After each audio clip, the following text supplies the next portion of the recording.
জাতীয় সংসদ নির্বাচনকে সামনে রেখে রাজনৈতিক দল ও প্রার্থীর আচরণের খসড়া বিধিমালায় পোস্টার ব্যবহার না করার বিধান রাখা হয়েছে।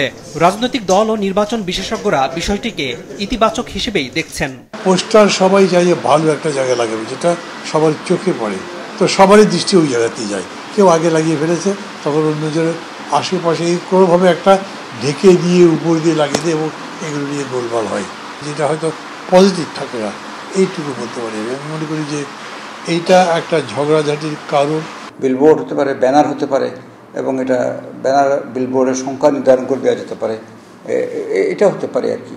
তবে পোস্টার যদি এটা একটা সমন্বিত উদ্যোগ, পোস্টার যদি না করে তাদেরও নিজেদেরও হ্যাজার্ড অনেক কমবে, পলিটিক্যাল পার্টিগুলোরও কিন্তু হ্যাজার্ড অনেক কমবে, যে পরিবেশের সুবিধা হবে। আচরণবিধিতে রয়েছে সামাজিক যোগাযোগ মাধ্যমে প্রচারের ক্ষেত্রে বিদেশি অর্থায়ন গ্রহণযোগ্য হবে না। এই বিষয়টি অবশ্য নির্বাচন কমিশন যাচাই বাছাই করতে পারবে না, মত এই দুজনের।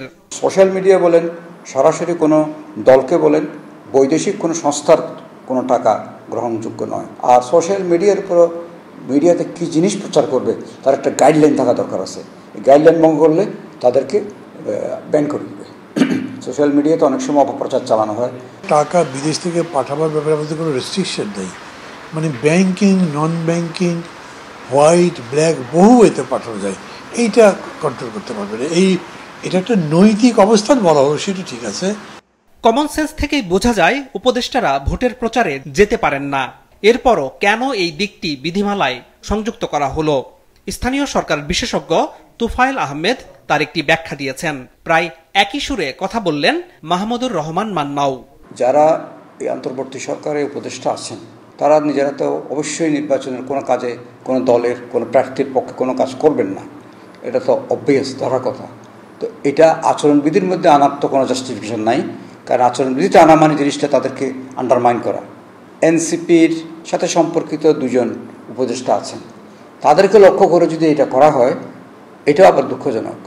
কারণ হচ্ছে যদি সত্যিকারের কোনো প্রমাণ থাকে তারা এই উপদেষ্টা পরিষদের থেকে বিশেষ কোনো দলকে সহায়তা করছেন, পৃষ্ঠপোষকতা করছেন, এটা প্রমাণিত হলে উপদেষ্টা পরিষদ থেকে তারা পদত্যাগ করা উচিত, বা উপদেষ্টা পরিষদের প্রধান তাদেরকে অব্যাহতি দেওয়া উচিত। উপদেষ্টাদের কেউ কেউ, বিশেষ করে যারা এই শিক্ষার্থীদের মধ্যে থেকে গেছে, তাদের নামে নানা রকম অভিযোগ উঠেছে ইতিমধ্যেই। এগুলোর জবাবে তারা যেগুলো বলেছেন সেগুলো খুব শোভন মনে হয়নি।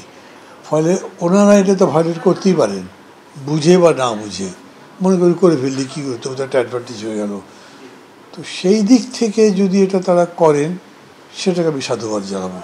সংশোধিত আচরণ বিধিমালার খসড়ায় টি শার্ট, জ্যাকেটের মাধ্যমে প্রচার পদ্ধতি ফিরিয়ে আনা, মাইকে প্রচারের সময় শব্দের মাত্রা 60 ডেসিবেল রাখা ও সব দল বা প্রার্থী এক মঞ্চ থেকে একই সময়ে তাদের নির্বাচনী ইশতেহার ঘোষণা করার দিকটিও ইতিবাচক হিসেবেই দেখা হচ্ছে।